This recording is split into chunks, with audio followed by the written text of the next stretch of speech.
देखिए क्या हुआ, फिर गर्मी निकली, फिर डिप्टी सीएम बन गए। अब आप बताइए किसकी गर्मी निकली अगर आप डिप्टी सीएम बन गए तो? ये क्या बात हुई?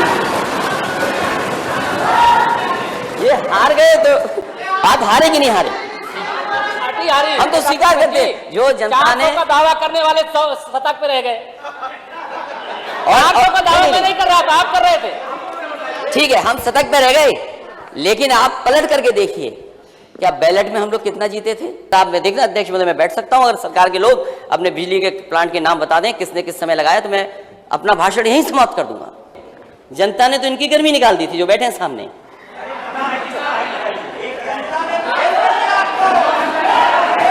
नहीं निकली,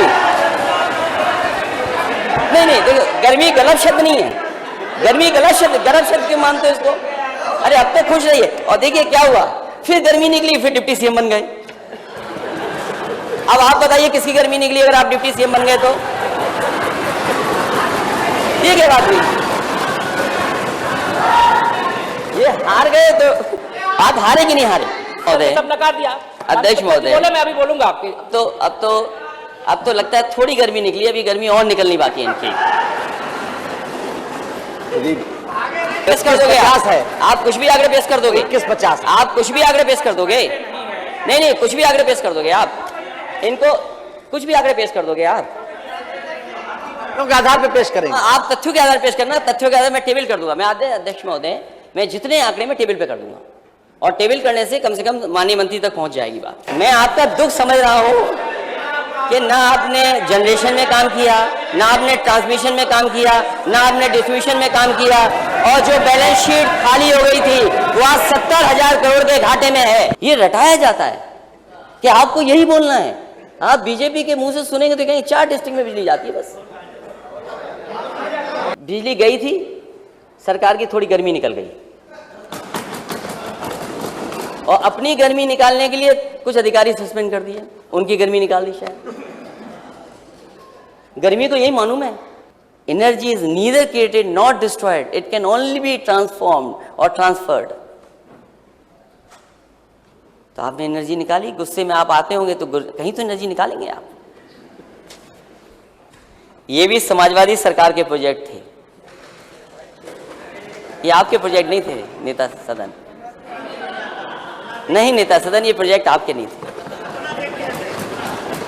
पिता अपने बेटे को लेकर के वॉश बेसिन में सुसु करा रहा है, तो जब उसने मुझे देखा तो घबरा गया कि माफी, गलती होगी, गलती होगी, गलती हमारी है। अरे रुक जाओ भाई यार, क्या बच्चे नहीं है आपके घर में क्या? जो बात कहने जा रहा हूं वो तो सुन लो कम से कम। नहीं एक अध्यक्ष महोदय, कुछ काम की बात कह रहा हूं, जो सुझाव दे रहा हूं इस पे। नेता सदन बड़ी मेट्रो का प्रोजेक्ट नहीं ला रहे हैं वहां, वो छोटी मेट्रो का ला रहे हैं। चलो छोटी ले आओ। और मैं नेता सदन को याद दिलाना चाहता हूं, जब मैं विधान परिषद में था मैंने क्या कहा था? मैंने यही कहा था, नेता सदन ये मौका आपको अच्छा मिला, जितना काम करना चाहो कर लो, और अगर आपने 1-2 साल छोड़ दिया तो काम नहीं कर पाओगे। बनारस का मैंने डीपीआर बना दिया था, अब वो बात आपकी इंटरनल लड़ाई है, उसमें मैं कुछ नहीं कर सकता। और हमारे पार्लियामेंट के मंत्री जी, माननीय हमारे मंत्री जी बहुत समझदार हैं, इन्होंने एक्सप्रेस वे सीधे शाहजहांपुर ले गए और फिर लौटा के ला रहे हैं वापस यहाँ। अरे ये कौन सा अलाइनमेंट है? आप अपने लिए अलग से एक कट बन जाता, ठीक था। पता नहीं डिजाइन क्यों करवा लिए। अगर एक बात गलत है क्या? एक्सप्रेस वे आ रहा है, ये अपनी तरफ ले गई हूं और फिर वापस आ रहा है, इसलिए अध्यक्ष जी मैं मदद कर रहा हूं इनकी।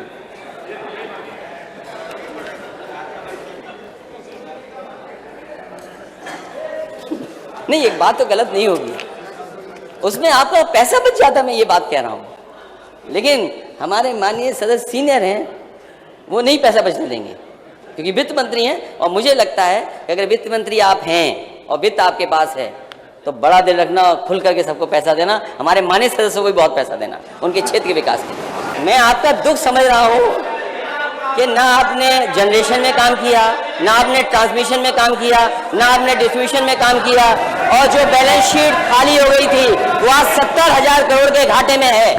इकाना स्टेडियम हमारे नेता सदन का सबसे प्रिय जगह है वो एकाना स्टेडियम। ये हंसने की बात नहीं है माननीय सदस्य, ये बात मैं अपने सब शब्द वापस लेता हूँ। मैं कभी कभी कह देता था कि हमारे नेता सदन टेक्नोलॉजी को नहीं समझते हैं, लेकिन मुझे ये लगता है अध्यक्ष जी आपकी वजह से और आपकी वजह से आज आपके सामने है, तो मैं ये मान के चल रहा हूँ कि आप टेक्नोलॉजी को समझते हैं। नहीं, कोई बात नहीं। जो डॉक्यूमेंट सरकार तैयार करती है वही राज्यपाल का अभिभाषण बन जाता है। जो सरकार ने 5 साल का भाषण के रूप में तैयार कराया, वही हमें और आपको सबको सुनने का मौका मिला। और जब मैं देख रहा था सदन में, हम लोग तो यहाँ पर सरकार का विरोध कर रहे थे, राज्यपाल महोदय का कोई विरोध नहीं है उससे। ज्यादातर माननीय सदस्य मुझे सोते हुए दिखाई दे रहे थे। और डॉक्यूमेंट को अगर हम देखें तो वो झूठ का एक बहुत अच्छा डॉक्यूमेंट तैयार कर करके सरकार ने माननीय राज्यपाल जी को दे दिया, ये दिखाने के लिए कि उत्तर प्रदेश किस विकास की गति से, किस विकास के रास्ते पर जा रहा है। मैं प्रस्ताव करता हूं कि राज्यपाल के अभिभाषण में कुछ चीजें हम लोगों की तरफ से भी जोड़ दी जाएं। आज तक के इतिहास में सबसे बड़ी विफल सरकार अगर कोई हुई है तो यही सरकार है। प्रदेश में व्याप्त अराजकता और असुरक्षा का माहौल अगर किसी ने पैदा किया है तो यही सरकार है। ध्वस्त कानून व्यवस्था, कृष्णा जी शांत, सामूहिक बलात्कार, आप भी, नफरत, भ्रष्टाचार बढ़ाने वाली, विकास को रोकने वाली, महंगाई को चरम सीमा पर ले जाने वाली, नौजवानों के रोजगार की कोई योजना ठोस नहीं होना और कोई बड़ा निवेश अभी तक उत्तर प्रदेश में नहीं आया। और जब आप पूरा भाषण पढ़ते हैं और देखते हैं, इन तमाम समस्याओं का कोई समाधान भी उसमें दिखाई नहीं देता है। आज उत्तर प्रदेश अगर हम सही मायनों में देखें, नीति आयोग के आंकड़ों के हिसाब से देखें किस पैरामीटर में हम कहां खड़े हैं। शिक्षा के सूचकांक में यूपी सबसे नीचे से चौथे स्थान पर है।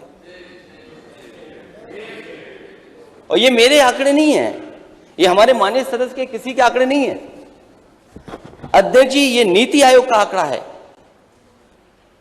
कि शिक्षा के सूचकांक में सबसे नीचे से ऊपर 4वें स्थान पर उत्तर प्रदेश है। अगर हम स्वास्थ्य के सूचकांक में देखें तो सबसे नीचे वाले पायदान पर है। देश में गरीबी बढ़ाने वाले बड़े राज्यों में अगर कोई प्रदेश आ रहा है तो उत्तर प्रदेश आ रहा है।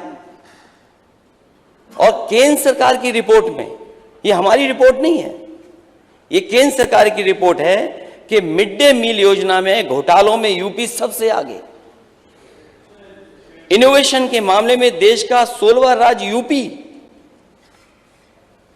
भूखमरी में देश का 4था सबसे बड़ा राज्य उत्तर प्रदेश। नीति आयोग। फेक इनकाउंटर के मामले में मानवाधिकार के सबसे ज्यादा नोटिस अगर किसी प्रदेश को मिले हैं तो माननीय अध्यक्ष जी उत्तर प्रदेश को मिले हैं। साइबर क्राइम में सबसे ज्यादा मामले अगर कहीं से आ रहे हैं तो उत्तर प्रदेश से आ रहे हैं। महिला अपराध में कल भी कहा मैंने माननीय अध्यक्ष जी, और आज फिर कहता हूं मैं, ये आंकड़े विपक्ष के नहीं हैं, ये आंकड़े वो हैं जो डायल 100-112 या सरकार आंकड़े दिल्ली को भेजती है। एनसीआरबी के आंकड़े में अगर महिला अपराध में सबसे ज्यादा मामले देश में अगर कहीं आ रहे हैं तो वो उत्तर प्रदेश है। हत्या के केसों में अगर कोई है सबसे आगे तो उत्तर प्रदेश है। दलितों के खिलाफ हो रहे अत्याचार में सबसे आगे अगर कोई है तो उत्तर प्रदेश है। और हमने तो अध्यक्ष जी एक ऐसी घटना देखी जहां एक दलित नौजवान को बुलाया गया, पीटा गया, अपना पैर चटवाया किसी ने, उसका वीडियो चलाया और वीडियो वायरल किया गया। और पुलिस अभी भी हाथ पे हाथ रख करके कोई दोषी लोगों को पकड़ने वाली नहीं, अपराधियों को पकड़ नहीं रही। और वो नौजवान अभी भी घर में नहीं रह सकता। इतना आतंक है कि पहले तो पैर चटवाया, वीडियो बनाया, वीडियो को वायरल कर दिया और कहा कि अगर पुलिस में जाओगे तो जान से मार दिए जाओगे, ये धमकी दी। वो आज अपने गांव में नहीं रह पा रहा है, घर में नहीं रह पा रहा है। SC/ST एक्ट के तहत मामलों में अगर कोई नंबर 1 है तो वो उत्तर प्रदेश नंबर 1 है। आर्थिक अपराध, वैसे जब से बीजेपी की सरकार आई है आर्थिक अपराधों में अगर सबसे आगे कोई दिखाई दे रहा है तो वो उत्तर प्रदेश है। अब इसी को अगर विकास मॉडल मानेंगे तो विकास मॉडल आखिरकार होगा क्या?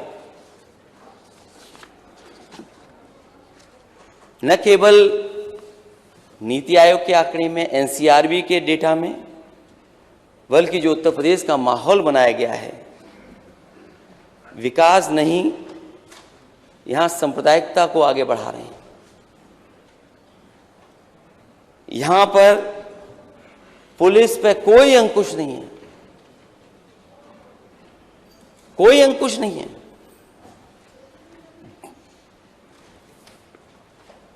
हमारे जनप्रतिनिधियों का दुख इस बार तो अभी समय लगेगा, लेकिन पिछली बार मैंने जनप्रतिनिधियों का दुख देखा था। माननीय अध्यक्ष महोदय, किसी भी मुख्यमंत्री के खिलाफ सदन में इतनी बड़ी संख्या में कोई भी नहीं बैठा होगा। ये सरकार जनप्रतिनिधि नहीं चला रहे हैं, ये सरकार अधिकारी चला रहे हैं। और फिर अगर विकास मॉडल देखना ही है तो विकास मॉडल समाजवादियों ने उत्तर प्रदेश में दिखाया था।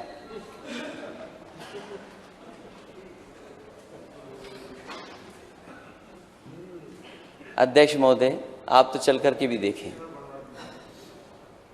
देश का अगर सबसे बेहतरीन कोई इंफ्रास्ट्रक्चर का प्रोजेक्ट, सड़क का प्रोजेक्ट अगर बनाया है तो समाजवादियों ने बनाया, आगरा से लखनऊ एक्सप्रेस। और मुझे खुशी है इस बात की, अध्यक्ष जी, उद्घाटन हुआ, हम लोगों का नाम नहीं लिखा गया उसमें, लेकिन मुझे खुशी इस बात की है कि हमारे माननीय अध्यक्ष जी का नाम 2 जगह लिखा हुआ है। आगरा लखनऊ एक्सप्रेसवे, जो हमारी सरकार की प्रमुख योजनाएं, जो आज भी जिनका एप्रिसिएशन है, आज भी मैं देखता हूं जो भी कोई उस पर सड़क पे चलता है, अगर वो पहली बार चलता है तो मुझे ट्विटर पे टैग कर करके निकलता है, कहता है कि ऐसी सड़कें मैंने नहीं देखी जो देश में, जो आपने बना करके खड़ी कर दी। लखनऊ मेट्रो समाजवादियों ने बनाई, लेकिन उद्घाटन दूसरी सरकार को करने का मौका मिल गया। और ऐसा उद्घाटन किया कि 5 साल से जिस स्टेशन तक वो ट्रेन जाती है उसी स्टेशन से वापस ट्रेन आ जाती है।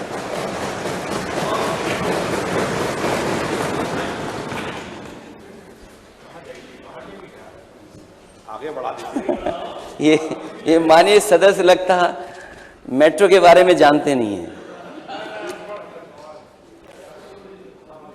डायल 100 अध्यक्ष महोदय,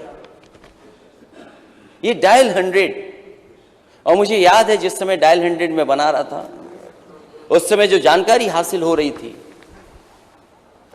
मैंने देखा कि किसी थाने में गाड़ी के चलाने के लिए डीजल पेट्रोल नहीं था, जो बजट मिला करता था वो पर्याप्त नहीं था, पुलिस के पास गाड़ियां नहीं थी। पुलिस अपराधियों को कैसे पकड़े, गुंडों को कैसे पकड़े, जो कानून व्यवस्था को खराब करते हैं वो कैसे उनको पकड़ा जाए।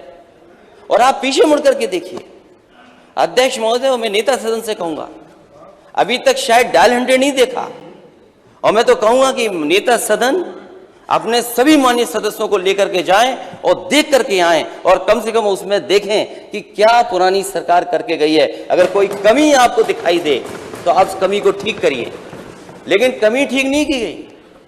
डायल इंडिया बर्बाद हो गया और जिस समय बनाया गया था, मुझे याद है यहां पर कोई ऐसा रिस्पांस सिस्टम नहीं था कि जो पुलिस को मिल जाए रिस्पांस सिस्टम। उस समय के वरिष्ठ अधिकारी जो टेक्नोलॉजी को समझते थे और देश के सबसे जानकार प्रोफेसर वेंकट, मैंने उनको बुलाया और सलाहकार बनाया और उनसे मैंने कहा जानकारी हासिल करिए। और जानकारी हासिल करने के लिए न केवल वो देश अपने उत्तर प्रदेश में गए, जगह जगह पर थाने में गए, कप्तान के ऑफिस में गए, छोटे से लेकर के बड़े अधिकारियों से बातचीत की। उसके बाद वो न्यूयॉर्क गए और न्यूयॉर्क में जाकर के NYPD का जो हेडक्वार्टर है उसको देख करके आए और उस हेडक्वार्टर के बाद वो ह्यूस्टन गए, ह्यूस्टन के बाद वो सिंगापुर गए और तीनों का जो रिस्पांस सिस्टम देख करके आए। उसके बाद उन्होंने यूपी का डिजाइन किया और यूपी का डिजाइन करने के बाद उत्तर प्रदेश को सबसे बेहतरीन, अगर किसी ने पुलिस को रिस्पांस सिस्टम दिया तो समाजवादियों ने दे करके दिखाया। ये बहुत कानून व्यवस्था की बात करते हैं, मैं कानून व्यवस्था पे बाद में आऊंगा। इकाना स्टेडियम हमारे नेता सदन का सबसे प्रिय जगह है, वो इकाना स्टेडियम।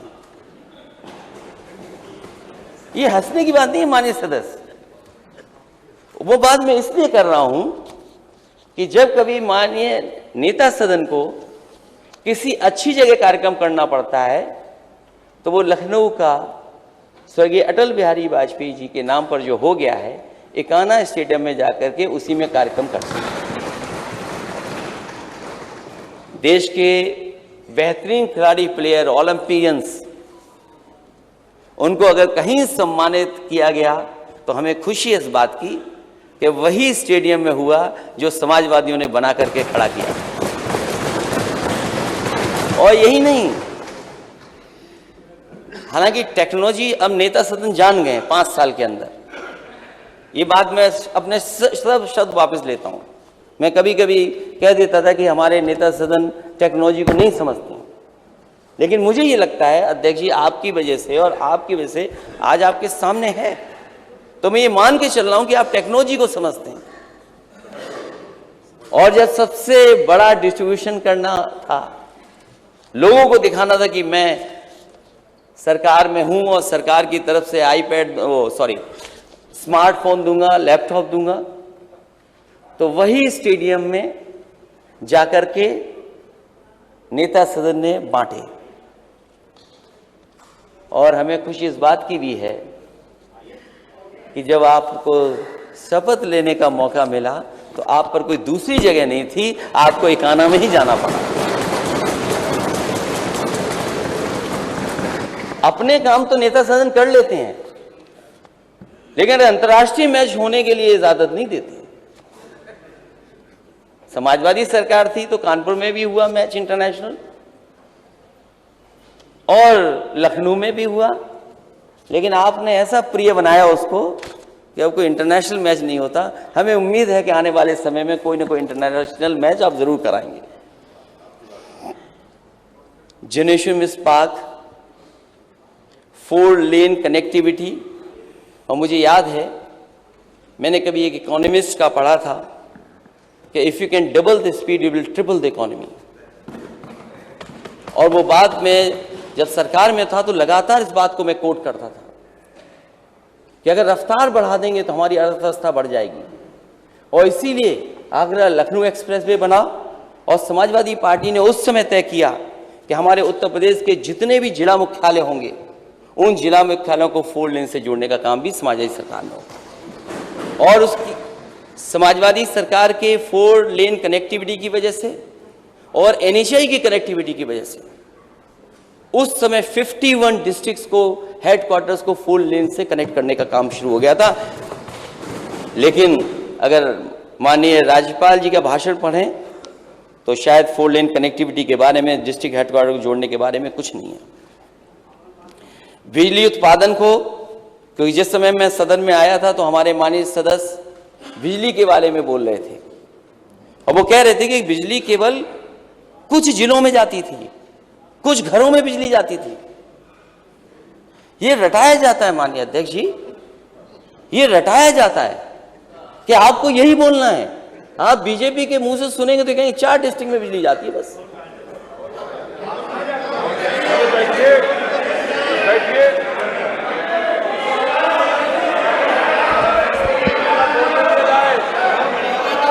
नहीं, कोई बात नहीं।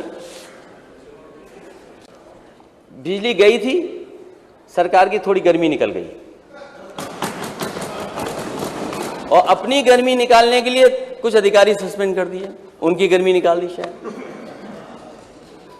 गर्मी तो यही मानूं मैं, और गर्मी को अगर मैं मानूं तो गर्मी खत्म नहीं हो सकती, गर्मी नहीं खत्म होती।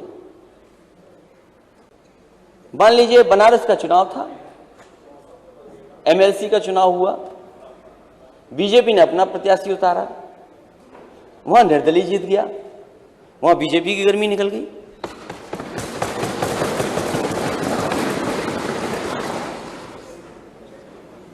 तो अगर मैं गर्मी मान लूं, एनर्जी साइंस का बहुत अच्छा कॉन्सेप्ट है।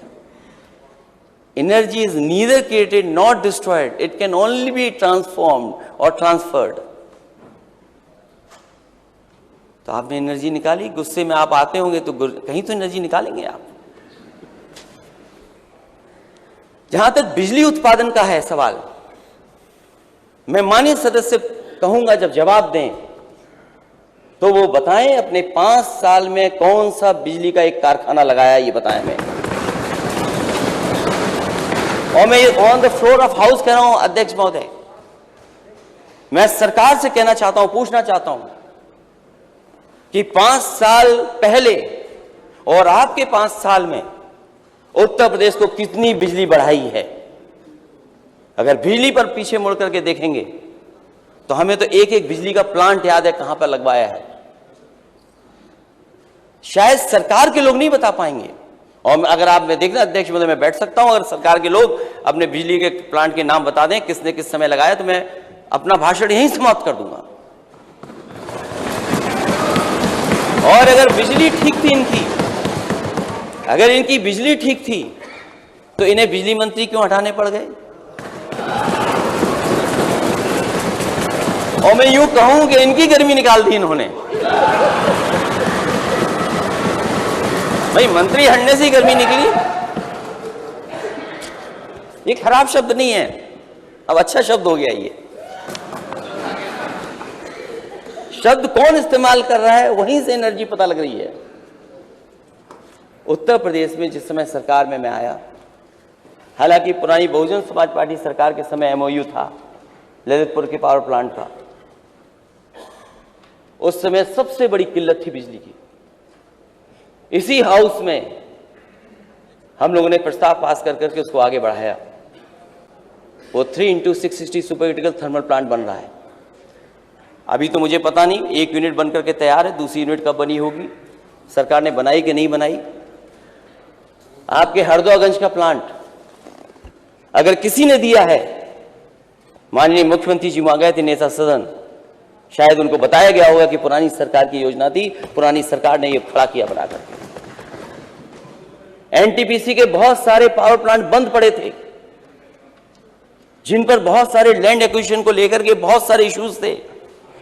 समाजवादी सरकार बनी, अध्यक्ष महोदय टांडा का बिजली का प्लांट एनटीपीसी का क्लियर अगर किसी ने कराया था तो वो समाजवादी सरकार थी, जिसकी वजह से वहां पर 660 सुपर क्रिटिकल थर्मल प्लांट लग करके तैयार हो गया। और अगर जानना चाहें तो और भी बता सकता हूं मैं।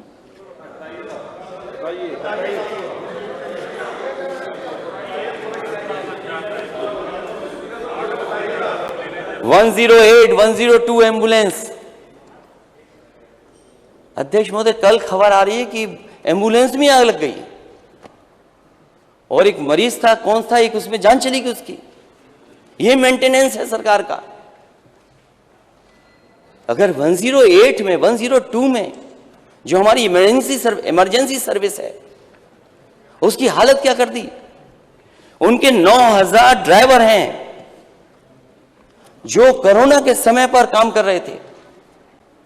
उन्होंने अपनी परवाह नहीं की, अपने परिवार की परवाह नहीं की। उन्होंने परवाह की अगर किसी की तो वो उत्तर प्रदेश की जनता की।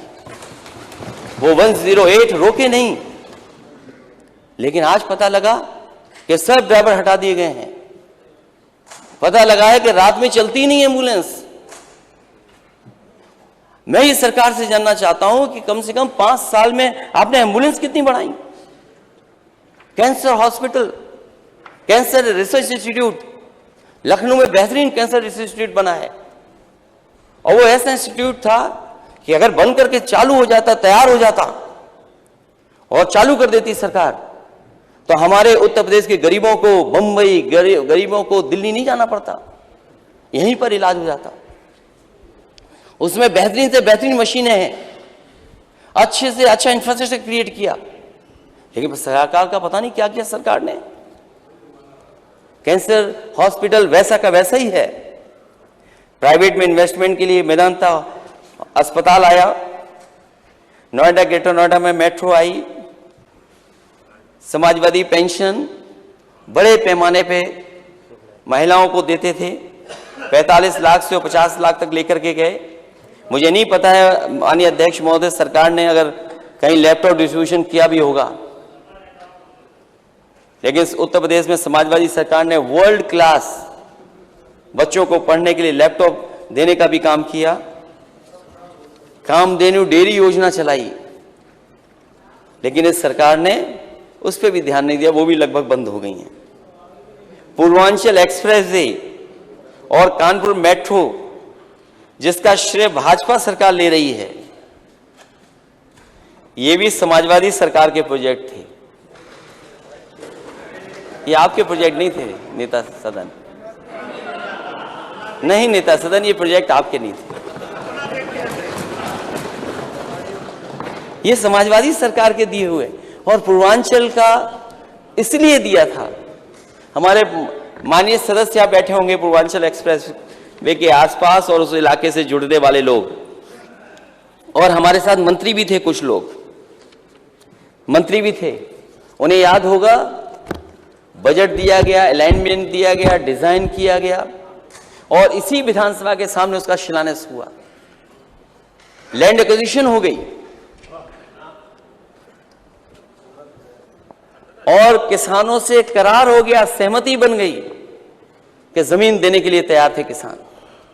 और मुझे खुशी है इस बात की, हम समाजवादियों की इस बात की खुशी है कि जहां कहीं भी लैंड एक्विजिशन के लिए गए होंगे समाजवादी लोग, एक भी किसान आंदोलन नहीं किया होगा, एक भी किसान धरने पे नहीं बैठा, क्योंकि हमारा जो लैंड एक्विजिशन कराने का तरीका था वो किसानों की मदद करके था, और सर्किल रेट बढ़ा करके उनको मुआवजा देने का काम अगर किसी ने किया तो समाजवादियों ने ऐतिहासिक एक्सप्रेसवे के लिए लैंड एक्विजिशन करा करके दिखाया।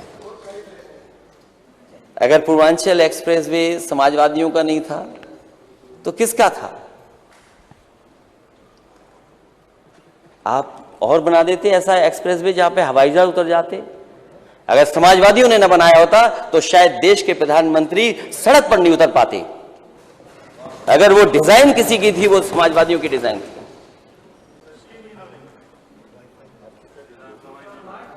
और क्या कहा गया उस एक्सप्रेसवे के बारे में? उस एक्सप्रेसवे के बारे में क्या कहा गया?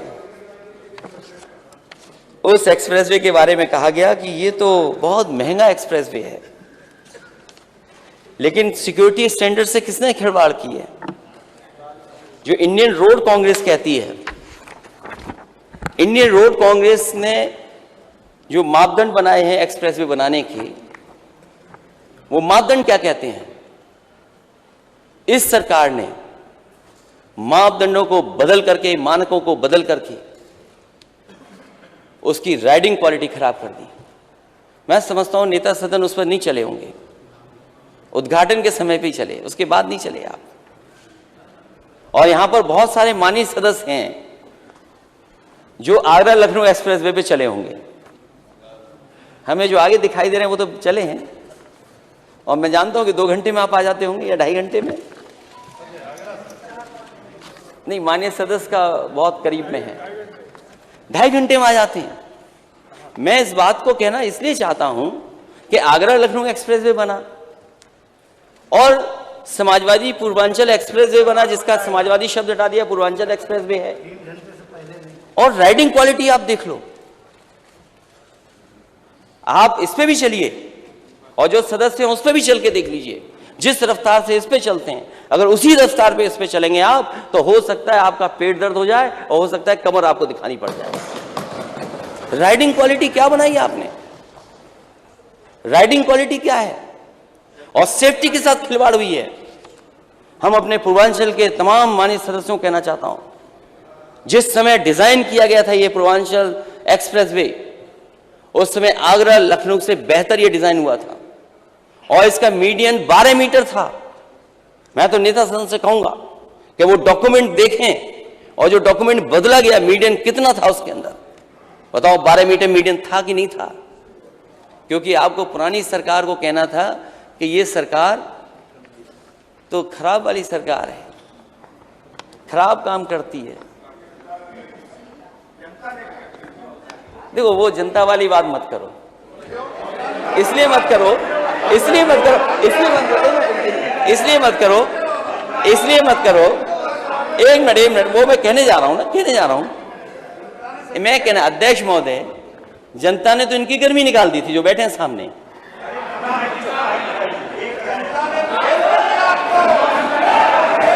नहीं निकली, नहीं, देखो, गर्मी गलत शब्द नहीं है, गर्मी गलत शब्द क्यों मानते हो इसको? अरे अब तो खुश रहिए। और देखिए क्या हुआ, फिर गर्मी निकली, फिर डिप्टी सीएम बन गए।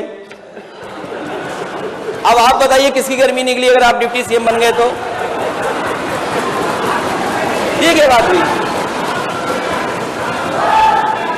ये हार गए तो आप हारे कि नहीं हारे? हम तो स्वीकार करते हैं, जो जनता ने का दावा करने वाले शतक पे रह गए।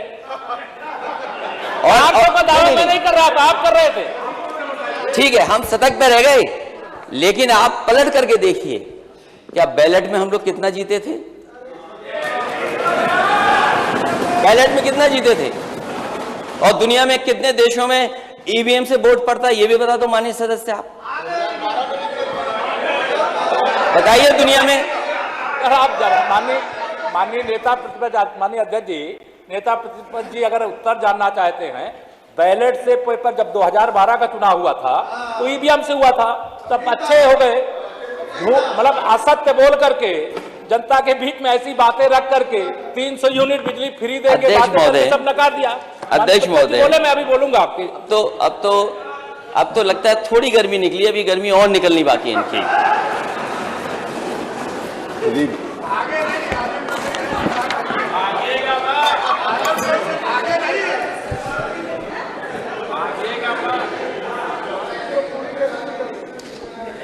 समाजवादी पूर्वांचल एक्सप्रेस में बलिया को जोड़ना था, बलिया कब जुड़ेगा? अध्यक्ष महोदय, एक और डिप्टी सीएम भाग गया था। अभी तो बहुत बातें हैं, अभी बहुत सी चीजें रखी हैं। अध्यक्ष महोदय, जो पूर्वांचल एक्सप्रेस वे बनना था, बलिया अभी तक नहीं जोड़ा गया। और जिस गांव तक, आखिरी गांव तक समाजवादी सरकार में लैंड एक्विजिशन हुआ था, उससे आगे लैंड एक्विजिशन नहीं हुआ। और हमारे माननीय सदस्य जानते होंगे कि जिस गांव में आखिरी पूर्वांचल एक्सप्रेस जुड़ता है,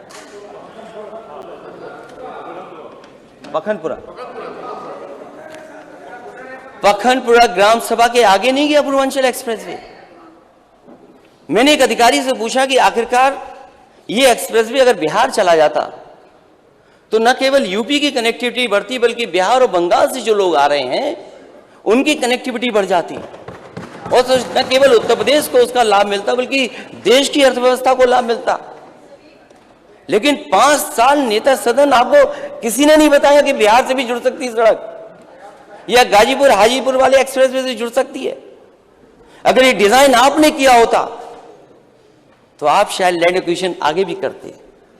और लैंड एक्विजिशन मैंने आगे इसलिए नहीं की थी क्योंकि मैं जानता था दिल्ली में सरकार दूसरी है, दिल्ली की सरकार दूसरी है, और NHAI के करीब अगर आप आ जाते हैं तो दूसरी सड़क को परमिशन नहीं मिलती, NOC नहीं मिलती।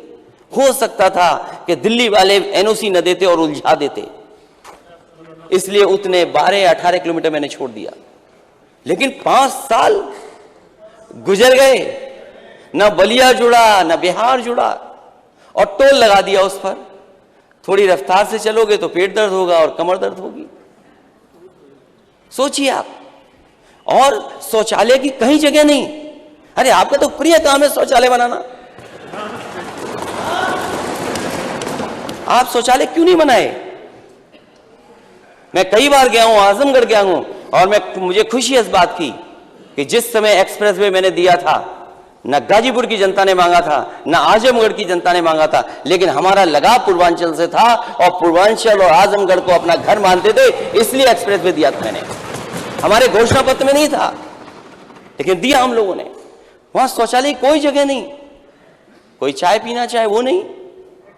और एक दिन मैं अब आगरा लखनऊ एक्सप्रेसवे पे चल रहा था, मैं जब गया वेसाइड एमिनिटीज को देखने और वॉशरूम में यूज करना चाहता था, तो मैंने देखा कि एक पिता अपने बेटे को लेकर के वॉश बेसिन में सुसु करा रहा है। तो जब उसने मुझे देखा तो घबरा गया कि माफी, गलती होगी, गलती होगी, गलती हमारी है। अरे रुक जाओ भाई यार, क्या बच्चे नहीं है आपके घर में क्या? जो बात कहने जा रहा हूं वो तो सुन लो कम से कम। नहीं नहीं नहीं, एक मिनट अध्यक्ष महोदय, कुछ काम की बात कह रहा हूं, जो सुझाव दे रहा हूं इस पे। मैंने उससे कहा कि घबराने की जरूरत नहीं है, ना माफी मांगने की। ये गलती हमारी है कि हमने डिजाइन गलत किया कि बच्चों के लिए वॉशरूम जाने के लिए जगह अलग से नहीं बनाई। मैं नेता सदन से कहूंगा कि पूर्वांचल एक्सप्रेसवे जब बनाएं तो छोटे बच्चे कहां पर वॉशरूम में जाएंगे उनके लिए जरूर बनाना। वो डिजाइन हमारा फॉल्ट था, शायद इस डिजाइन में आप बेहतर कर देंगे। ये सुझाव था, अगर ये सुझाव गलत है तो वापस ले लूं मैं। बताओ माननीय सदस्य। हाँ, तो हमने अपनी गलती स्वीकार की कि हमारी डिजाइन में बच्चों के लिए नहीं था वॉशरूम। नहीं, अभी किया नहीं है, ये तो गलत करो। अब किया हो, नहीं ये नहीं किया आपने, कुछ भी अभी नहीं किया आपने। माननीय राज्यपाल जी ने बड़ी बड़ी बातें कही हैं। प्रधानमंत्री आवास योजना की बात तो कही उन्होंने, लेकिन परिवार वाले जानते हैं कि घर बिना भोजन पानी के नहीं होता। महंगाई ने तो थाली छीन ली है। खाली आवाज लेकर जनता क्या करेगी बताओ? महंगाई कहां पहुंचा दी महंगाई। और जहां तक बात शौचालय की है, माननीय राज्यपाल जी ने शौचालय के बारे में भी कहा कि हमने इतने शौचालय बनाए, या इतने सरकार में उपलब्धि है सरकार की। अब और कितने शौचालय बने कागजों पे, ये तो दिखाना बंद होना चाहिए। कम से कम शौचालय में वो चल भी रहे और कितना पानी पहुंच रहा है उन शौचालयों में। और आपकी उपलब्धि ये भी है, जो उपलब्धि आप जगह जगह बताते हैं कि गैस कनेक्शन हमने दिए हैं, इतने गैस कनेक्शन हमने दे दिए। ये उपलब्धि है सरकार की, ये तो है उपलब्धि सरकार की, हम स्वीकार करते हैं उपलब्धि है सरकार की कि गैस कनेक्शन बांटे हैं। लेकिन सरकार ये ना बताए कि नए गैस कनेक्शन दिए हैं। सरकार को यह बताना चाहिए कि दोबारा सिलेंडर कितने भरे गए। और आपने तो कहा था सरकार बनने के बाद होली पर सिलेंडर फ्री देंगे। बताओ माननीय सदस्य, किसी को फ्री सिलेंडर किसी गांव मिला हो तो बात, यहां नहीं मिला हो तो वहां मिला होगा।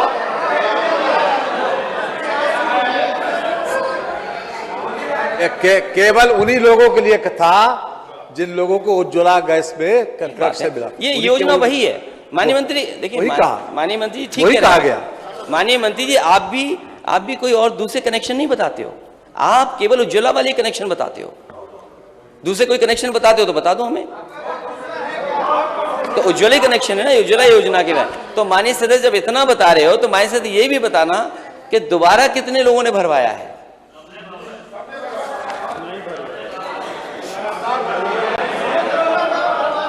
और ये भी बता दें कि पिछले महीनों में कितनी बार सिलेंडरों के दाम बढ़े हैं, ये भी बता दें माननीय मंत्री जी।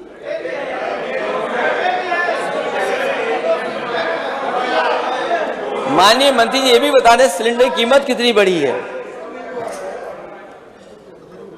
सरकार बेरोजगारी के आंकड़े बताती है, आंकड़े हम नहीं बताना चाहिए इनको, इन्हें रोजगार के आंकड़े कितने हैं, रोजगार के आंकड़े कैसे होंगे। और फिर जब हर जगह बुलडोजर चल ही रहा है तो टॉप 10 माफियाओं की सूची अभी तक क्यों नहीं आई? कम से कम सरकार टॉप 10 सूचियों को सूची जारी करे कि टॉप 10 सूचियां कहां हैं, टॉप 10 माफिया की सूची कहां है। और फिर जो बात आपने अपने घोषणा पत्र में कही थी पिछले 5 साल में, पिछले 5 साल के लिए, 1 साल में सभी खाली पुलिस पदों को भरा जाएगा, गन्ना किसानों का 15 दिन में भुगतान किया जाएगा। बताओ हमारे किसान भाइयों का गन्ना भुगतान कितना बकाया है?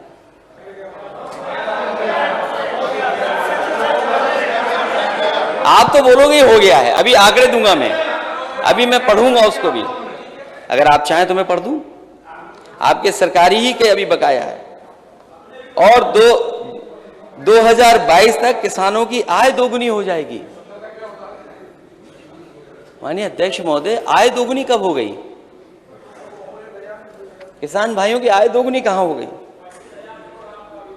और किसानों को नीलगाय और आवारा जानवरों से सुरक्षा देगी। ये बातें मैं आपके घोषणा पत्र की कह रहा हूं, मैं अपनी तरफ से नहीं कह रहा हूं। किसानों को नीलगाय और आवारा जानवर से सुरक्षा क्या दी है बता दो। हमारे माननीय सदस्य बगल में बैठे हैं, एक ही विधानसभा में अभी तक 15 लोगों की जान जा चुकी है और किसी भी गरीब किसान की मदद नहीं की। अगर किसी गरीब की मदद की हो तो बता दो आप। और मैं तो कहूंगा सरकार से, वो सरकार के पास आंकड़े होंगे। हम सरकार में नहीं आए, लेकिन हमने अपने मैनिफेस्टो में लिखा था कि अगर कोई भी गरीब या किसान की खेत में जानवर के वजह से जान जाएगी, सांड के मारने से जान जाएगी, तो उस गरीब परिवार की मदद करेंगे। मैं चाहूंगा कि सरकार ऐसे तमाम गरीब परिवारों की मदद करे। और अगर सूची मंगाना चाहे तो ये हमारे विधायक हैं, माननीय विधायक हैं, ये अपनी अपनी विधानसभा की सूची दे देंगे। इन्हीं की विधानसभा में 15 लोगों की जान गई है। संदीप कुमार उनकी जान चली गई, बाबा दीन उनकी जान चली गई, वैजनाथ रावत उनकी जान चली गई, विनय कुमार शुक्ला उनकी जान चली गई, रामराज नाई उनकी जान चली गई, भूपेंद्र दुबे की जान चली गई, चंद किरण जान गई, धर्मेंद्र राम अंजेर यादव, ओम प्रकाश गुड्डू, राम केवल यादव, स्वामी दयाल चौरसिया, देवी प्रसाद पासी, चुन्नीलाल, हीराराम पासी। ये गलत सूची नहीं है, ये केवल इनकी विधानसभा मिल्कीपुर की है। और फिर इस सवाल को न केवल हमने उठाया, देश के प्रधानमंत्री जी ने भी उठाया। तो सरकार को ये कम से कम बताना चाहिए कि जो गौशालाएं हैं और जो सड़कों पर खुले जानवर घूम रहे हैं, उनकी देखभाल के लिए सरकार के पास योजना क्या है और ठोस योजना क्या बनाई है। 5 साल में 70 लाख रोजगार सृजित किए जाएंगे, नौकरी नहीं रोजगार सृजित किए जाएंगे। सभी छात्रों को मुफ्त लैपटॉप दिया जाएगा, क्योंकि अब ये सरकार कहेगी मेरी पुरानी बात हो गई, अभी नई सरकार आ गई, पहले आंख बंद कर ली फिर आंख बंद कर लेंगे। हर घर को मिलेगी 24 घंटे बिजली। जब विधानसभा में ही ट्रिप हो गई, 10 विश्व स्तरीय विश्वविद्यालय स्थापित किए जाएंगे। वो कहां बने हैं? जो 10 विश्व स्तरीय विश्वविद्यालय बनाने की योजना आपकी थी, हमें कोई शिकायत नहीं इससे। लेकिन अगर आपने अपने मैनिफेस्टो में लिखा था तो सरकार ये बताए कि कहां बन गई है। हर जिले में इंजीनियरिंग कॉलेज और पॉलिटेक्निक स्थापित किए जाएंगे। कानपुर, आगरा, इलाहाबाद, गोरखपुर में मेट्रो की स्थापना की जाएगी। कानपुर में समाजवादियों की थी, आगरा समाजवादियों की थी। इलाहाबाद कब करोगे और गोरखपुर में कब करोगे आप? मैं आदरणीय अध्यक्ष जी, मुझे जानकारी अखबारों के माध्यम से मिली कि नेता सदन बड़ी मेट्रो का प्रोजेक्ट नहीं ला रहे हैं वहां। वो छोटी मेट्रो का ला रहे हैं, चलो छोटी ही ले आओ। और मैं नेता सदन को याद दिलाना चाहता हूं, जब मैं विधान परिषद में था मैंने क्या कहा था?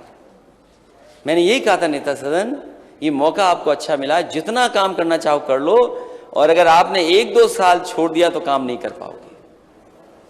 और मुझे याद है जब आप झांसी गए थे तो मुझे लगा कि नेता सदन शायद मेट्रो झांसी में भी चला देंगे और गोरखपुर में भी चला देंगे, लेकिन 5 साल से इंतजार कर रहे हैं गोरखपुर के लोग भी और झांसी के लोग भी, ये मेट्रो कब चलेगी। बनारस का मैंने डीपीआर बना दिया था, अब वो बात आपकी इंटरनल लड़ाई है, उसमें मैं कुछ नहीं कर सकता। ये इंटरनल कुछ ऐसी बात हो तो उसके लिए मैं कुछ नहीं कर सकता। अध्यक्ष महोदय और नेता सदन ये बात जानते होंगे कि पूरा डीपीआर तैयार हो गया था बनारस के मेट्रो का, लेकिन क्योंकि सरकार समाजवादियों की नहीं बनी इसलिए मेट्रो नहीं चालू कर पाए, और समाजवादियों की बनी होती तो देश के प्रधानमंत्री उनके क्षेत्र में भी मेट्रो चला दी होती समाजवादियों ने, क्योंकि अंडरग्राउंड केबलिंग का समाजवादी सरकार में हुआ है काम। एक माननीय सदस्य थे, वो भी मैं याद दिला दूं, एक माननीय सदस्य धरने पे बैठ गए थे बनारस में, बहुत ही बुजुर्ग और बहुत ही सम्मानित माननीय सर श्यामदेव राव चौधरी जी, वो धरने पे बैठ गए। उन्होंने कहा कि 24 घंटे बिजली नहीं आएगी तो मैं धरने से नहीं उठूंगा। वहाँ के जिलाधिकारी उन्होंने मुझे सूचना दी, मैंने कहा बहुत सम्मानित माननीय सदस्य हैं, इनको बुलाइए, मैं बात करूँगा। वो जब मिलने आए, आज हमारे बीच में नहीं हैं लालजी टंडन जी, वो भी आए थे उनके साथ, तो दोनों से मेरी बातचीत हुई और मैंने कहा क्यों आप धरने पे बैठे? बोले हम 24 घंटे प्रधानमंत्री जी के क्षेत्र में बिजली चाहते हैं। मैंने उनसे केवल एक निवेदन किया था कि अगर आप बिजली चाहते हैं तो केवल उत्तर प्रदेश का बिजली का कोटा बढ़वा दो, आज ही से प्रधानमंत्री के क्षेत्र में 24 घंटे बिजली होगी। ये बात अगर गलत है तो आप बताइए, नेता सदन ये जानकारी कर लें उसमें चाहे, लेकिन कोटा बिजली का आज तक नहीं बढ़ा। और मैं तो नेता सदन को सुझाव दूंगा, ये जो गंगा एक्सप्रेसवे बना रहे हैं, जब सरकार यूपी से बनती है दिल्ली की, तो दिल्ली वाले आपके साथ भेदभाव क्यों कर रहे हैं?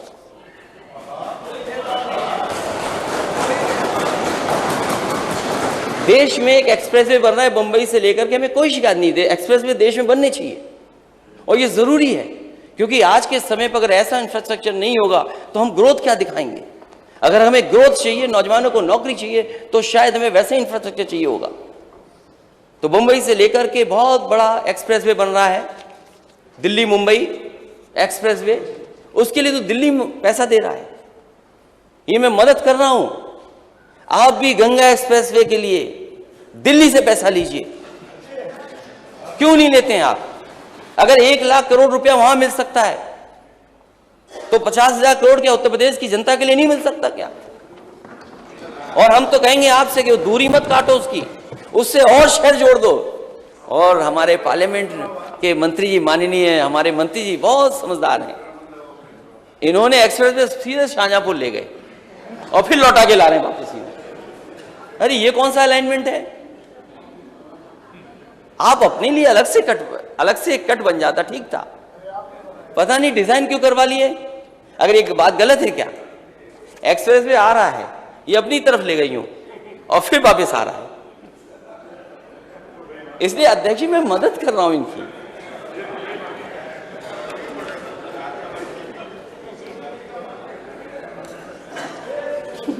नहीं, एक बात तो गलत नहीं होगी, उसमें आपका पैसा बच जाता, मैं ये बात कह रहा हूं, लेकिन हमारे माननीय सदस्य सीनियर हैं, वो नहीं पैसा बचने देंगे, क्योंकि वित्त मंत्री हैं। और मुझे लगता है कि अगर वित्त मंत्री आप हैं और वित्त आपके पास है तो बड़ा दिल रखना और खुल करके सबको पैसा देना, हमारे माननीय सदस्यों को भी बहुत पैसा देना उनके क्षेत्र के विकास के लिए।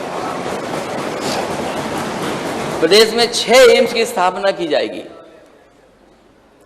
समाजवादी सरकार में दोनों एम्स के लिए जमीन दी गई। अरे ये बात सही है, नेता सदन क्यों नहीं समझाते इनको? दोनों एम्स की जमीन, जो रायबरेली का एम्स था, मुझे याद है दिल्ली में सरकार कांग्रेस की थी और वो एम्स बनाना चाहते थे रायबरेली में, लेकिन क्योंकि ज़मीन उपलब्ध नहीं थी इसलिए एम्स नहीं बन पा रहा था, क्योंकि जो पुरानी सरकार थी उसकी कुछ शर्तें थी जिसकी वजह से ज़मीन उपलब्ध नहीं हो रही थी। समाजवादी सरकार बनी तो ज़मीन उपलब्ध कराई गई और उसका परिणाम ये हुआ कि एम्स रायबरेली में बन करके तैयार हो गया। और मुझे गोरखपुर का भी याद है, और माननीय नेता सदन जानते होंगे, पहले ज़मीन कुछ और देखी गई थी, लेकिन वो कोर्ट में कुछ मामला चला गया।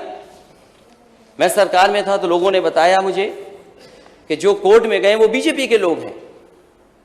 मैंने कहा बीजेपी की सरकार है, वही एम्स दे रही है, और उसके बाद वही क्यों रोक रहे हैं? वो कारण मुझे समझ में नहीं आया।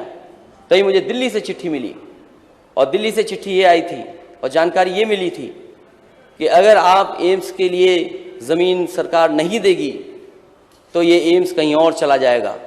मैंने उस समय के अधिकारियों से कहा कि तुरंत ज़मीन दीजिए इसके लिए। उन्होंने ढूंढ करके जो वहाँ की डेवलपमेंट अथॉरिटी है उसकी ज़मीन ट्रांसफ़र की, और उसका परिणाम ये हुआ कि गोरखपुर में एम्स बन रहा है उस समय से। अगर इसमें कोई बात गलत हो तो नेता सदन बता सकते हैं। तो एम्स 2 बना दिए, वो भी समाजवादियों ने ज़मीन दी। नेता सदन बताएं कि 6 एम्स कब बनेंगे, ये बता दो आप, और कहां बन रहे हैं ये भी बता दो।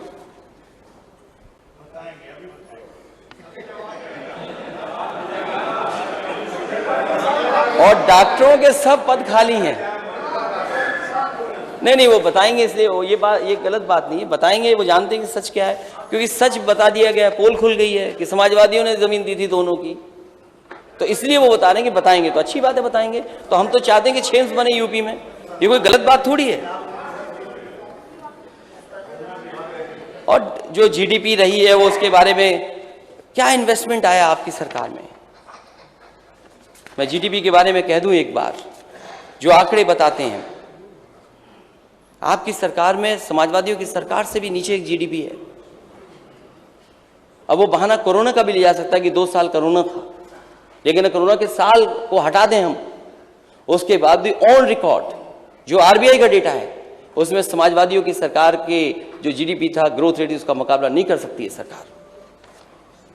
आरबीआई के अनुसार वित्तीय वर्ष 2018 से वित्तीय वर्ष 2020 के दौरान यूपी की प्रति व्यक्ति आय केवल 2.99% बढ़ी थी।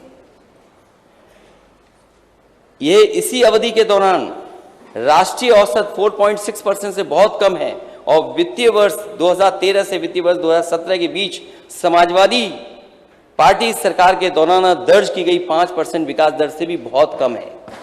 इसलिए मैं कहना चाहता हूं, वो आंकड़ों में भी आप मुकाबला नहीं कर सकते।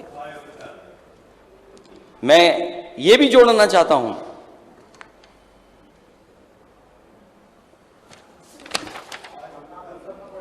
राज्य के जीडीपी आंकड़ों पर नजर डालते अगर हम हैं तो यूपी सरकार 2012-17 के बीच 6.92% की चक्रवृद्धि दर से बढ़ी, जबकि कोविड वर्षा को छोड़ दें भाजपा सरकार का विकास दर केवल 4.88% बढ़ी है। ये हमारे आंकड़े नहीं है, ये आरबीआई के आंकड़े हैं। जो हमारी सरकार द्वारा हासिल की गई वृद्धि से 2% कम है। ये आश्चर्य की बात है कि यूपी के माननीय मुख्यमंत्री जी इस वास्तविकता को अवगत नहीं है और अक्सर भाजपा सरकार के दौरान जीडीपी वृद्धि के बारे में भ्रामक आंकड़े पेश करते हैं। मैं कह सकता हूं कि समाजवादी सरकार के पिछले 2 वर्षों में, जो लास्ट के 2 ईयर्स थे, उसमें जीडीपी 10% की वृद्धि हुई थी।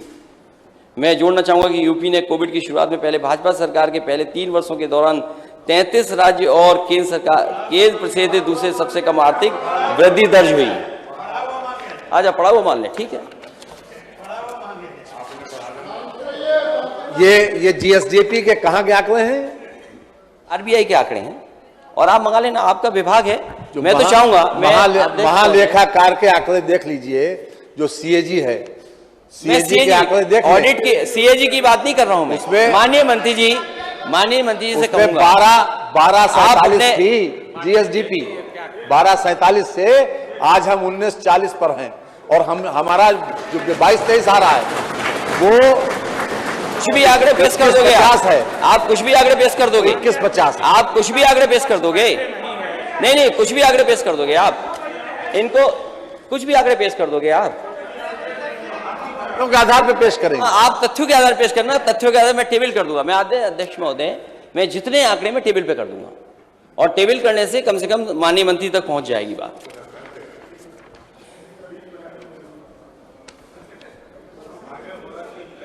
और इन्वेस्टमेंट कितना आया है माननीय मंत्री जी?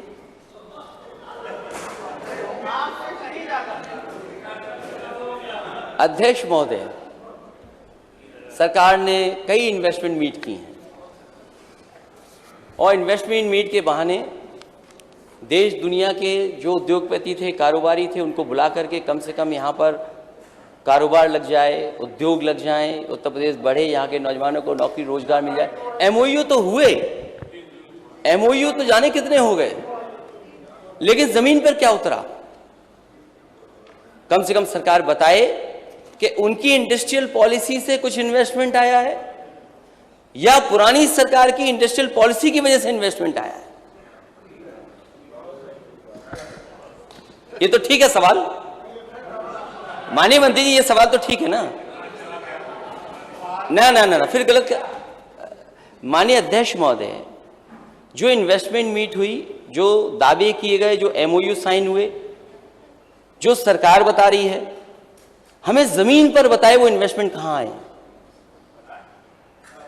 और क्या इंडस्ट्रियल पॉलिसी जो पुरानी थी उसी का कंटिन्यूटी का इन्वेस्टमेंट तो नहीं दिखा रहे? और मुझे सुनने में आ रहा है कि फिर इन्वेस्टमेंट मीट होने जा रही है।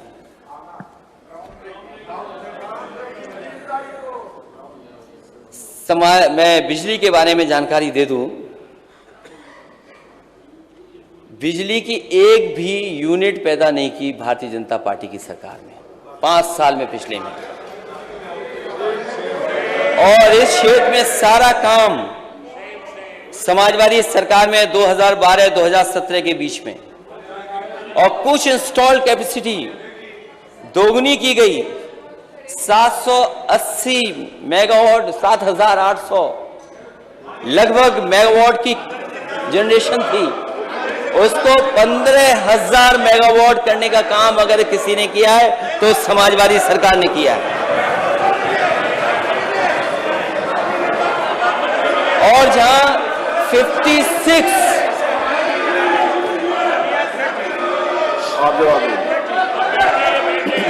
इन्हें नहीं ऐसा है।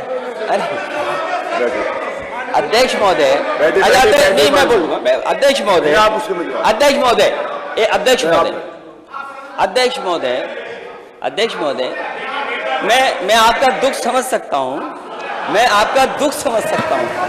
अरे मैं दुख समझ रहा हूं आपका, मैं आपका दुख समझ रहा हूं कि ना आपने जनरेशन में काम किया, ना आपने ट्रांसमिशन में काम किया, ना आपने डिस्ट्रीब्यूशन में काम किया, और जो बैलेंस शीट खाली हो गई थी वो आज 70,000 करोड़ के घाटे में है। जो बैलेंस शीट साफ हो गई थी, और उदय योजना के तहत,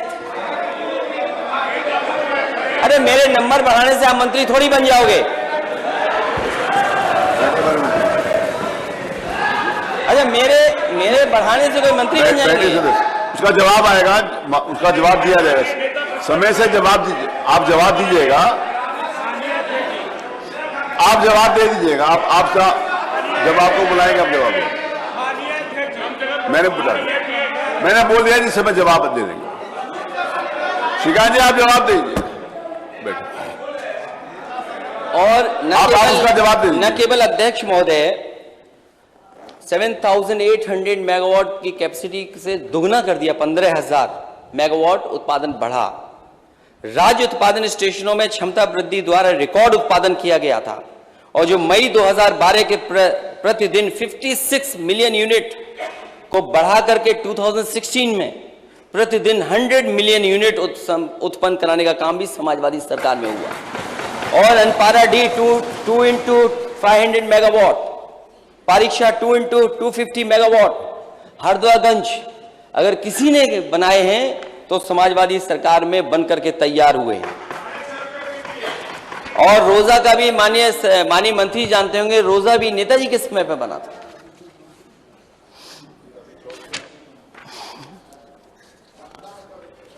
और ट्रांसमिशन में भी जो काम हुआ है, ट्रांसमिशन लाइंस में अध्यक्ष महोदय मैं कह सकता हूं कि देश में सबसे ज्यादा काम अगर किसी ने ट्रांसमिशन लाइंस में किया था तो वो समाजवादी सरकार ने। और उसी समय फीडर सेपरेशन का काम शुरू हुआ था और हमारे मुजफ्फरनगर के लोग जानते होंगे, माननीय सदस्य वहां से चुन करके आए होंगे। 2012 के बाद जब बिजली की बहुत दिक्कतें थीं, सबसे पहले फीडर सेपरेशन अगर कहीं शुरू हुआ था तो मुजफ्फरनगर जिले से शुरू हुआ। और आज हमें खुशी है इस बात की कि उत्तर प्रदेश की सरकार की वजह से, जो समाजवादियों की सरकार थी, आज उत्तर प्रदेश में ज्यादातर ग्रामीण और शहरों के फीडर सेपरेशन का काम अगर किसी ने किया तो समाजवादी सरकार ने किया है। ये आंकड़े गलत नहीं है।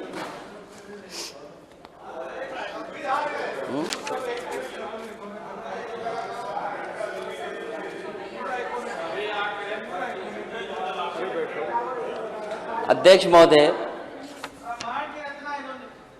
जहां गेहूं खरीद होनी थी, सरकार ने गेहूं खरीद नहीं की और इसीलिए समय समय पे सूचना मिल रही है कि जो गरीबों को अब गेहूं नहीं केवल चावल खाना पड़ेगा। जब गेहूं की पैदावार हुई, जो खरीद केंद्र बने थे, उन खरीद केंद्रों पे गेहूं नहीं आया। किसान अपना मार्केट में लेकर के गया क्योंकि मार्केट में कीमत अच्छी थी। और सरकार को कोशिश करनी चाहिए थी कि अगर दुनिया के मार्केट में गेहूं की जरूरत है तो किसानों को बोनस दे करके अपने केंद्र पर लाना चाहिए था। लेकिन सरकार आंख बंद करके बैठी रही और सरकार ने पूरा का पूरा गेहूं प्राइवेट हाथों में बेच दिया। और जब प्राइवेट हाथ में गेहूं चला जाएगा तो हमारे मध्यम वर्ग के लोग जो शहरों में रहते हैं, जो समय समय पर पैकेट का आटा लेते हैं, तो आटा कितनी कीमत का मिलेगा, क्या कीमत होगी उसकी। इस सरकार ने जानबूझ करके गेहूं नहीं खरीदा और प्राइवेट को खरीदने दिया। और एमएसपी, क्योंकि बाजार भाव अच्छा था, एमएसपी की तैयारी करनी चाहिए सरकार को। मैं समझता हूं सरकार को तैयारी करनी चाहिए कि किसानों को एमएसपी कैसे दिलाई जाए। और उसके लिए जो इंफ्रास्ट्रक्चर बनना शुरू हुआ था, जो किसानों के लिए मंडी बनना शुरू हुई थी, इस सरकार ने मंडियां बंद कर दी। मंडियां बंद होती चली जा रही हैं। और एक्सप्रेस वे केवल शहरों को जोड़ने के लिए नहीं था, ये हमारी एग्रीकल्चर इकोनॉमी को कैसे बेहतर करे, हमारे एग्रीकल्चर किसानों को कैसे सपोर्ट दे, इसीलिए एक्सप्रेस वे के किनारे मंडियां बन रही थी। कन्नौज में मंडी बन रही थी आलू की, 5 साल से काम चल रहा, अभी तक पूरा नहीं हुआ। एक और मंडी थी एक्सप्रेस वे के किनारे, वो पूरी नहीं हुई। और पूर्वांचल एक्सप्रेस वे, मैं तो कहूंगा नेता सदन से, ये पूर्वांचल एक्सप्रेस वे तभी खुशहाल होगा और पूर्वांचल तब खुशहाल होगा जो सपना समाजवादियों ने देखा था कि हर जिले में जहां जहां से जा रहा हूं मंडी बनाने का काम हो और किसानों को वहीं पर एमएसपी मिल जाए, किसी और की दुकान पर नहीं जाना पड़े। तो न केवल खेती पर किसान निर्भर है, बल्कि जो डेयरी का काम समाजवादी सरकार में हुआ था वो भी शायद सरकार ने नहीं किया, बंद कर दिया। और किसान के साथ क्या हुआ है, पहले तो उसके लिए 3 काले कानून लाए गए और 3 काले कानून लाने के बाद जब सरकार को पता लगा कि किसान के खिलाफ है कानून, वोट के लिए तीनों कानून वापस ले लिए। और ये जरूरी नहीं है कि तीनों कानून फिर नहीं आ जाएंगे किसी रूप में। और जो आंदोलन कर रहे थे उन्हें थार से भी कुचला गया था, कोई नहीं भूल सकता, कोई किसान नहीं भूल सकता उस बात को। जहां तक स्वास्थ्य का सवाल है, सरकार कहती कि हमारे स्वास्थ्य सेवाएं सबसे बेहतर हैं। जिस समय गरीब को सबसे ज्यादा जरूरत थी इलाज की, दवाई की, कोरोना के समय पर हमारे उत्तर प्रदेश के लोग दर दर भटक रहे थे। जिन्हें इलाज मिल जाना चाहिए था, इलाज नहीं मिल पाया। सरकार पे आंकड़े होंगे, आंकड़े बता सकते हैं, लेकिन आंकड़े इस बात के भी हैं कि देश में गंगा मां में, गंगा नदी में इतनी लाशें कहीं नहीं बही होंगी जितनी इस भारतीय जनता पार्टी की सरकार में और कोरोना के समय बही थी। वो अब आंकड़े बताने पड़ेंगे, वो तस्वीरें कौन भूल जाएगा। और जिस समय दाह संस्कार हो रहा था, यही सरकार थी जो दाह संस्कार न देख ले कोई, 3 शेड लगा दो इसी लखनऊ शहर में, इसी लखनऊ शहर में रोका गया। कोरोना के आंकड़े जो हैं कोई सरकार है वो छिपाती है, और सरकार ने आंकड़े छिपाने का काम किया। और जब WHO की रिपोर्ट आई, WHO ने कहा कि इतने लोगों की जान चली गई। अगर देश में इतने लोगों की जान गई है, तो अगर सबसे ज्यादा जान कहीं गई होगी तो उत्तर प्रदेश में कोरोना के समय पे जान गई होगी। उस समय मिसमैनेजमेंट देखा उस समय, क्योंकि उस समय सबसे ज्यादा गरीब को जरूरत थी।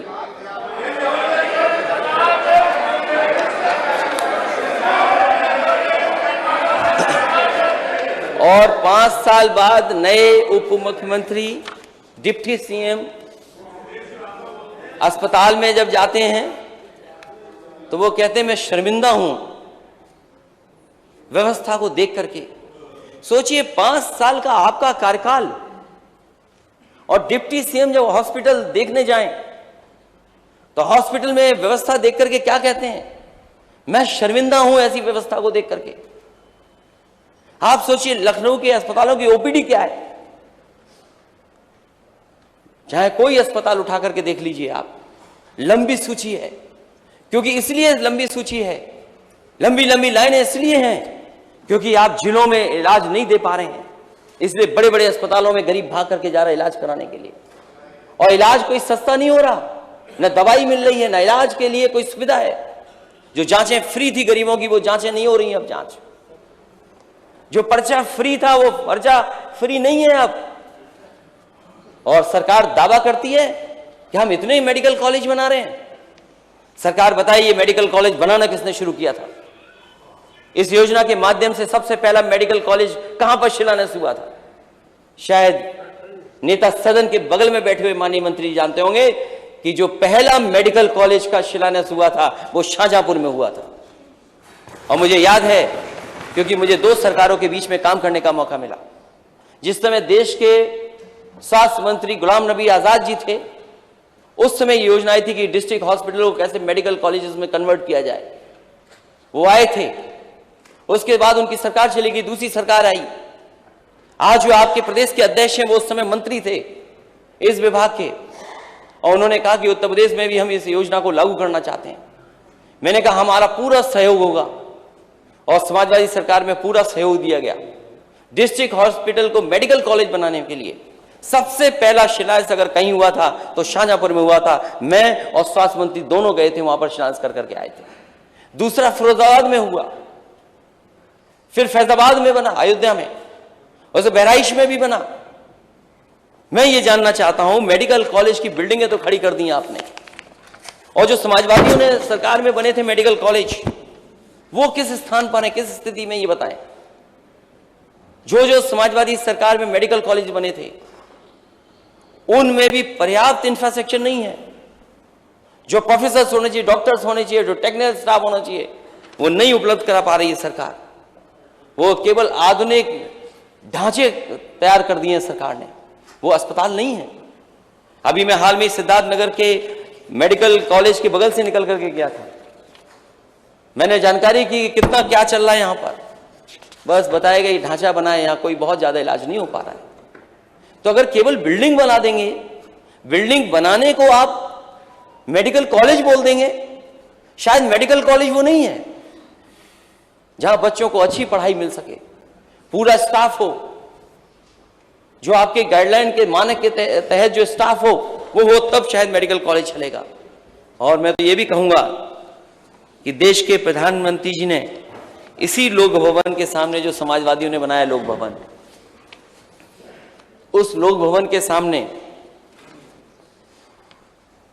पूर्व प्रधानमंत्री अटल बिहारी वाजपेयी जी के नाम पर एक यूनिवर्सिटी बनाने का फैसला हुआ था, शिलान्यास हुआ था। मैं नेता सदन से जानना चाहता हूं वो कहां पर है। जिस तरीके से इकाना आपके काम आ रहा है समय समय पर आपके कार्यक्रमों के लिए, उसी तरीके से लोहिया इंस्टीट्यूट का 9th फ्लोर काम आ रहा है पूर्व प्रधानमंत्री अटल बिहारी वाजपेयी जी की यूनिवर्सिटी चलाने में। मतलब 5 साल में आपने नहीं बनाया। अगर फ्लोर गड़बड़ हो तो मैं नहीं जानता हूं, लेकिन किसी फ्लोर पे तो चल ही रही है वहां पर, और वो भी समाजवादियों की बनाया हुआ है।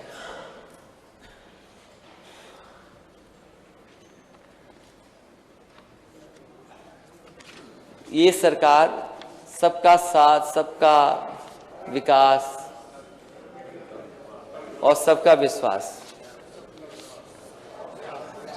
और सबके लिए प्रयास, और भी जोड़ सकते हैं, बहुत कुछ जोड़ा जा सकता है अध्यक्ष महोदय। लेकिन हम बहुत दिनों से लड़ते आए हैं। समाजवादियों ने तो अपने घोषणा पत्र में लिखा था कि समाजवादी सरकार बनेगी तो 3 महीने के अंदर जाति जनगणना करा दी जाएगी।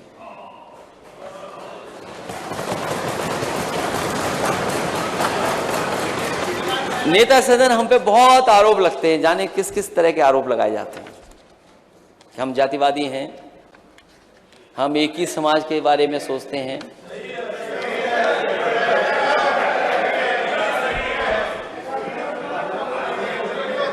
उस पर भी बोलना पड़ेगा फिर लगता है। ये जो हमारे पिछड़े और दलित भाई उधर बैठे हैं वो जान रहे होंगे उनके साथ कितना बड़ा धोखा हुआ है,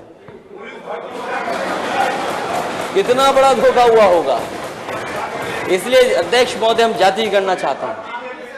और जब सरकार बड़े बड़े डेटा सेंटर बना रही है, सरकार जब डेटा सेंटर बना रही है, बड़े बड़े डेटा सेंटर बनाना चाहती है सरकार, उसके लिए इन्वेस्टमेंट आ रहा है, तो कम से कम जाति जनगणना तो हो। हमें आपको सबको पता होना चाहिए हम कितने आबादी में हैं। पहले माननीय ओम प्रकाश राजभर जी, आप चाहते नहीं चाहते जाति जनगणना?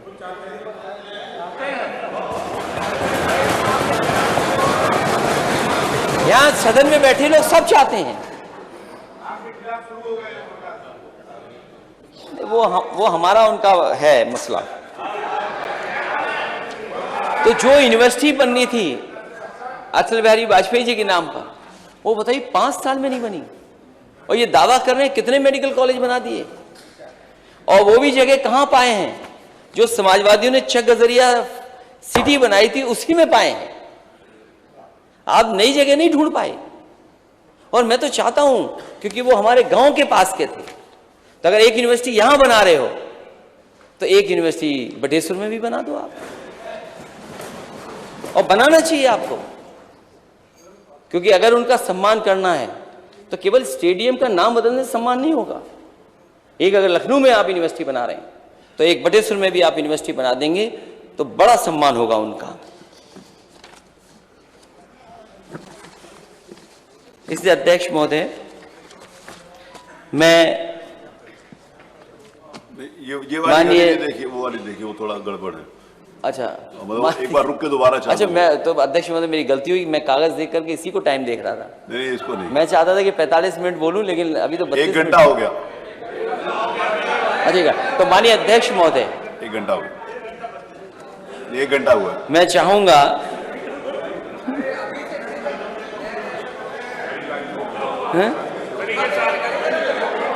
वो रुक के दोबारा चलिए 1 घंटा। माननीय अध्यक्ष महोदय, कानून व्यवस्था पे तो सरकार बहुत दावा करती है, लेकिन एनसीआरबी का आंकड़ा भी तो सरकार को देखना चाहिए। आपने 45 मिनट सोचा था ना, वो एनसीआरबी का आंकड़ा भी तो देखना चाहिए सरकार को कि आखिरकार सरकार एनसीआरबी का आंकड़ा नहीं देखेगी। आज यूपी कहां खड़ा हुआ है, यूपी कहां खड़ा है क्राइम में। और आज ही की अगर हम घटना देखें तो आज जो घटनाएं हुई हैं, आज ही के दिन उत्तर प्रदेश में न जाने क्या क्या हुआ होगा। मैंने रामपुर की जिक्र किया था, एक थाने में घुस करके पुलिस को पीटा गया। वो कौन थे? बीजेपी के लोग थे। ललितपुर की घटना कोई नहीं भूल सकता, थाने के अंदर बेटी के साथ बलात्कार हो गया। चंदौली की घटना, बेटी को इतना पीटा कि उसकी जान चली गई। कौन सी जगह सुरक्षित? कन्नौज हमारे लोकसभा में एक बेटी के साथ बलात्कार हो गया, और कोई जगह सुरक्षित नहीं है। ये कैसा उत्तर प्रदेश है, और कैसा उत्तर प्रदेश बना दिया जहां बेटियां सुरक्षित नहीं। और आंकड़ों में हम कहां दिखाई दे रहे हैं? अगर हम आंकड़े देखें दिल्ली के महिला आयोग के, सबसे ज्यादा अगर कहीं शिकायतें हुई हैं महिला आयोग में तो उत्तर प्रदेश से हुई है सबसे ज्यादा। महिलाओं के ऊपर आंकड़े अगर कहीं हम देखेंगे एनसीआरबी के तो उत्तर प्रदेश में है। और आप अपना दमन के लिए क्या दिखा रहे हैं? बुलडोजर चला रहे हैं। क्या बुलडोजर से कानून व्यवस्था ठीक हो जाएगी? और फिर मैंने बरेली में नेता दूसरे सदन के हैं, उन्हें भेजा था मैंने, नेता विरोधी दल वो गए वहां समाजवादी पार्टी, और बहुत महत्वपूर्ण हमारे विधायक और सीनियर लीडर्स गए थे वहां पर। उन्होंने जो रिपोर्ट मुझे दी है, मैं वो रिपोर्ट सदन में पढ़ना चाहता हूं।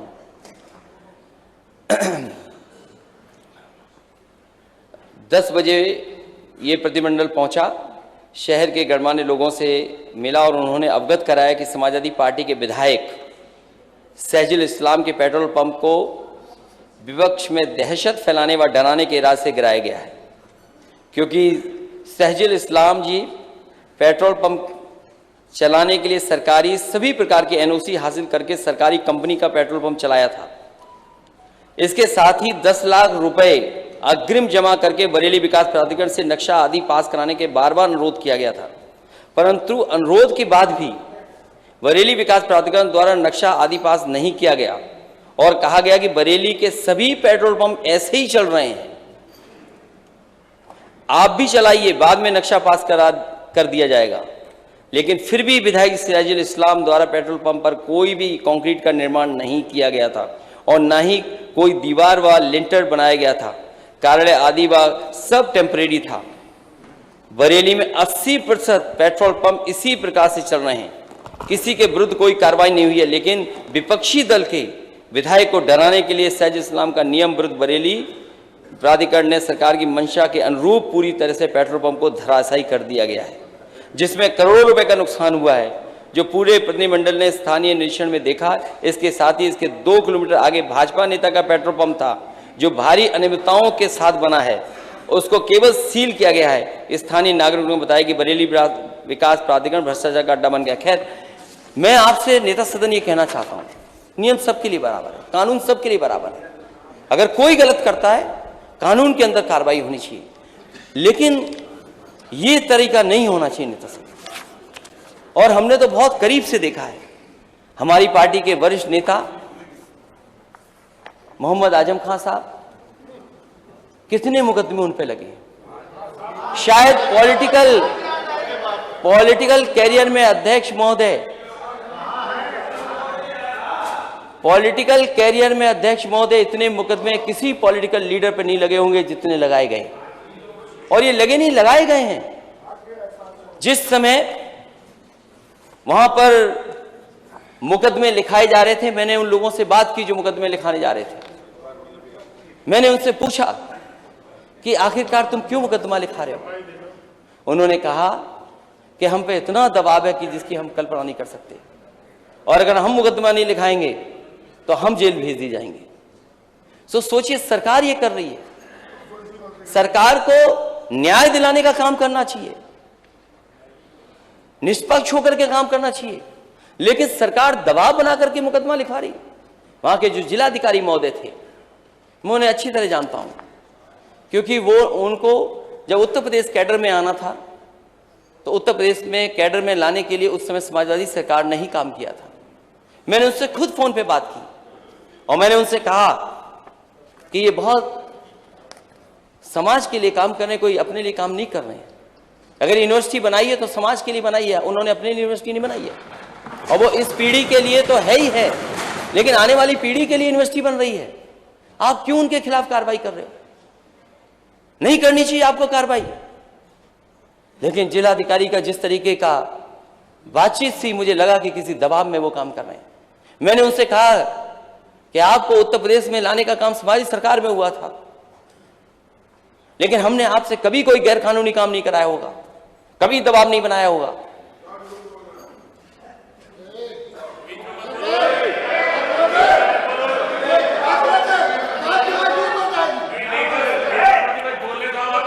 मेरे वो बोले माननीय नेता और उन पे एक मुकदमा नहीं लगा यूनिवर्सिटी का, और कैसे मुकदमे लगे? किताब चोरी के, जानवर चोरी के, ये खैर अभी न्यायालय से हमें मदद मिली है। अध्यक्ष महोदय, हमें न्यायालय से मदद मिली है और हमें उम्मीद है न्यायालय पे हमारे नेता के साथ न्याय होगा। हमें न्यायालय पे भरोसा है इस बात का, और न्यायालय पे भरोसा न होता तो आज वो बाहर होते। न्यायालय ने हमारी नेता को न्याय दिया और मुझे उम्मीद है पूरा न्याय मिलेगा उनको। लेकिन उससे पहले नेता सदन जानते होंगे, मैंने आपसे भी निवेदन किया था कि उन पे झूठे मुकदमे नहीं लगाए जाएं। मैंने देश के प्रधानमंत्री जी से भी निवेदन किया था कि उन पे झूठे मुकदमे नहीं लगाए जाए। लेकिन आज सोचो, केवल राजनीति के लिए उन्हें फंसाया जाए, राजनीति के लिए उन्हीं पे मुकदमे लगाए जाए। सरकार मैंने भी चलाई अध्यक्ष महोदय। अगर हमारे सामने कोई आ जाता था, अगर सामने अन्याय की बात जनता दरबार में, हमारे नेता सदन जाते हैं जनता दरबार में, आप लोग जनता दरबार चलाते हैं, कई बार सूचनाएं मिलती हैं कि पुलिस अन्याय कर रही है, पुलिस पे कार्रवाई होती थी और न्याय मिलता था, और अगर दोषी होता था तो वो जेल जाता था। ये कोई नई बात नहीं हो रही जो आप कर रहे हैं, आप केवल डराना चाहते हैं, और ये अंग्रेजों का जो डिवाइड एंड रूल है वो डिवाइड एंड रूल करना चाहते हैं। डिवाइड एंड रूल का हिस्सा ये भी है कि विपक्ष में भी मतभेद बना के रखो।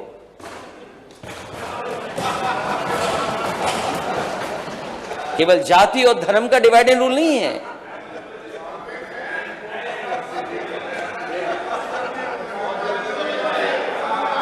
ये डिवाइड एंड रूल शायद अध्यक्ष महोदय, नहीं एक मिनट, ऊपर जो सिक्योरिटी वाले हैं इस बात को चिन्हित करें, अगर किसी ने बोला तो उनको हटाएं वहां से। नहीं, ये देखिए जरा ऊपर, नेता सदन ऊपर देखिए, मैं आप दिखवा रहा हूं, मैंने ऐसा कुछ नहीं, उस अलाउड नहीं है, अगर किसी ने किया तो उसको सजा मिलेगी। अध्यक्ष महोदय,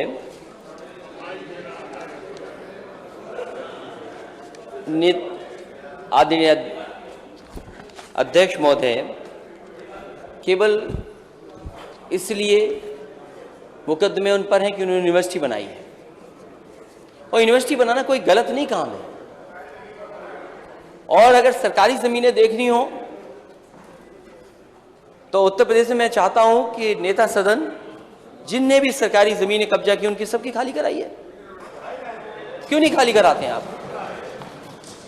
और फिर यह भी देखा जाएगा कि कितनी खाली हो गई हैं, और जहां बुलडोजर चलता है लोगों का नुकसान होता है। लेकिन हमारे नेता सदन अच्छे हैं कि जहां उनके यहां जेसीबी चली और बुलडोजर चला, उन्होंने मुआवजा ले लिया। कम से कम गरीबों को भी मुआवजा मिलना चाहिए, और उस बुलंदशहर के परिवार को भी मिलना चाहिए। वो पत्नी चिल्ला रही थी कि मेरा पति अंदर सो रहा है, कम से कम उसको उठा लेने दो, लेकिन अधिकारियों ने कुछ सुनवाई नहीं की और उसके ऊपर ही बुलडोजर चला दिया। सुनने में आया कि उसकी जान चली गई। बताओ कौन दोषी है? नेता सदन। अगर इस तरह काम होगा तो बताओ हम किस दिशा में उत्तर प्रदेश को ले जा रहे हैं? अगर कानून व्यवस्था पे सवाल खड़े होंगे तो आपका इन्वेस्टमेंट नहीं आएगा, और अगर आप कानून को सरकार की मंशा से लोगों को परेशान करने के लिए कानून इस्तेमाल करेंगे तो शायद इन्वेस्टमेंट नहीं आएगा। जो बड़ी बड़ी बात कर रहे हैं कानून व्यवस्था को लेकर के, नेता सदन जानते होंगे आईपीएस कभी फरार नहीं रहा किसी सरकार में। एक आईपीएस फरार है, पुलिस ढूंढ ही नहीं पा रही आईपीएस को। इसलिए अध्यक्ष महोदय, मैं आपका धन्यवाद देना चाहता हूं कि इस सरकार ने जो माननीय राज्यपाल महोदय के माध्यम से जो अभिभाषण दिलाया गया, जो डॉक्यूमेंट दिया गया है, उसमें कोई उत्तर प्रदेश को बढ़ती हुई तस्वीर नहीं दिखाई दे रही। इसलिए हम इस मौके पर उस प्रस्ताव के में हमारी जो चीज़ें दी गई हैं उनको भी शामिल किया, जो कहा गया उनको भी शामिल किया जाए। बहुत बहुत धन्यवाद। माननीय श्री केशव प्रसाद मौर्य।